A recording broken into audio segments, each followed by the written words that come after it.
Reaction video ഉള്ളവർക്ക് green screen video ഉള്ളവർക്കൊക്കെ monetisation കട്ടാവാൻ പോവാണ് July 15 മുതൽ. ഇനി അങ്ങനെ ചെയ്യുന്നവർക്ക് മോണിറ്റൈസേഷൻ കിട്ടൂല.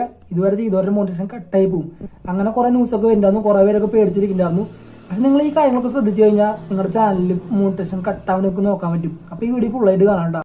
ഇത്ര നാൾ നമ്മൾ കഷ്ടപ്പെട്ട് റിയാക്ഷനൊക്കെ ചെയ്ത് നല്ല സബും നല്ല വ്യൂസൊക്കെ കൊണ്ടുവന്ന് ചാനലിൽ പെട്ടെന്ന് മോണിറ്റൈസേഷൻ കട്ടാകുമ്പോൾ നല്ല വിഷമം ഉണ്ടാവും. ഗ്രീൻ സ്ക്രീൻ ഇട്ട് വീഡിയോസും ഷോർട്സിലൊക്കെ നമ്മൾ കാണും. ബാക്ക്ഗ്രൗണ്ടിൽ ഒരു വീഡിയോ പ്ലേ ചെയ്യും, അടിയിൽ ആൾക്കാർ ഇരുന്നിട്ട് ഇങ്ങനെ വെറുതെ ഇങ്ങനെ നോക്കിയിരിക്കും ഗ്രീൻ സ്ക്രീൻ ഇട്ടിട്ട്. അപ്പം അങ്ങനത്തെ ചാനൽക്കൊന്നും ഇനി മുതൽ മോണിറ്റൈസേഷൻ കിട്ടില്ല. ഇനി കിട്ടിയ ചാനലുകൾക്കാണെങ്കിൽ അത് കട്ടായി പോകാൻ ചാൻസ് ഉണ്ട്. നമ്മൾ എന്തെങ്കിലും കമൻറ്ററി ഒക്കെ പറയാൻ നോക്കണം. വെറുതെ ഇങ്ങനെ നോക്കിയിരുന്നു കഴിഞ്ഞാൽ മോണിറ്റൈസേഷൻ കിട്ടില്ല, ഇനി കിട്ടാനും പോകുന്നില്ല.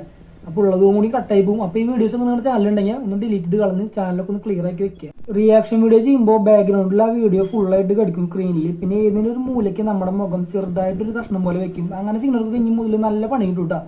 മുമ്പ് ചെയ്തവർക്കാണെങ്കിലും മോണിറ്റൈസേഷൻ കട്ടാവും. പക്ഷെ അങ്ങനെ ചെയ്തിട്ട് കാര്യമില്ല. ഒരു 5 മിനിറ്റ് വീഡിയോ പ്ലേ ചെയ്തിട്ട് അവരവിടെ നിന്ന് പിന്നെ വീഡിയോ പ്ലേ ആക്കാൻ ഇങ്ങനെ നോക്കിയിരിക്കും. അങ്ങനെ ഒന്നും ചെയ്ത് കഴിഞ്ഞാൽ മോണിറ്റൈസേഷൻ കിട്ടില്ല. ഇനി മുതൽ ഇനി കിട്ടിയ ചാനലൊക്കെ കട്ടായി പോകും.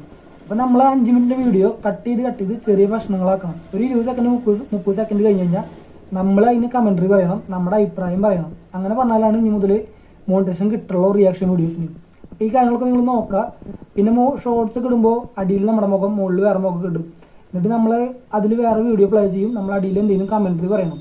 അല്ലാണ്ട് നമ്മൾ വെറുതെ ഇരുന്നിട്ട് മ്യൂസിക് ബാക്ക്ഗ്രൗണ്ടിൽ വെച്ച് കഴിഞ്ഞാൽ മോണിറ്റൈസേഷൻ കിട്ടില്ല ഇനി മുതൽ. റിയാക്ഷൻ വീഡിയോ ചെയ്യുമ്പോൾ നമ്മൾ ഫേസ് വാല്യൂ കാണിച്ചിട്ട് സൈഡിൽ ഒരു വീഡിയോ പ്ലേ ചെയ്യുക. ഒരു 10-20 സെക്കൻഡ് കഴിയുമ്പോൾ അത് പോസ് ചെയ്തിട്ട് നമ്മൾ നമ്മുടെ അഭിപ്രായം പറയാം വീഡിയോനെ കുറിച്ചിട്ട്. എന്നിട്ട് നമുക്ക് വീണ്ടും കണ്ടിട്ട് ബാക്കി പറയാന്ന് പറയാം, ബാക്കി ഒന്നും കാണാൻ പറയാം. അങ്ങനെ പറഞ്ഞ ചാനൽക്കൊന്നും കുഴപ്പമുണ്ടാവില്ല. പിന്നെ വോയിസ് യൂസ് ചെയ്യാണ്ടിരിക്കുക, നമ്മുടെ സ്വന്തം വോയിസ് യൂസ് ചെയ്യുക.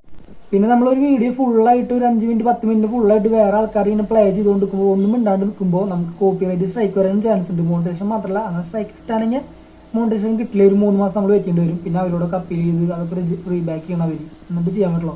അപ്പോൾ നിങ്ങൾ ഈ കാര്യങ്ങളൊക്കെ ശ്രദ്ധിക്കുക. റിയാക്ഷൻ വീഡിയോ ചെയ്യുമ്പോൾ കട്ട് ചെയ്ത് നമ്മൾ റിയാക്ട് ചെയ്യാൻ നോക്കാം. ഇത് മാത്രം പറയാനുള്ളൂ.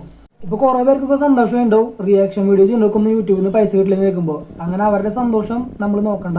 നമ്മൾ റിയാക്ഷൻ വീഡിയോ ചെയ്യുകയാണെങ്കിൽ നമുക്ക് പൈസ കിട്ടും.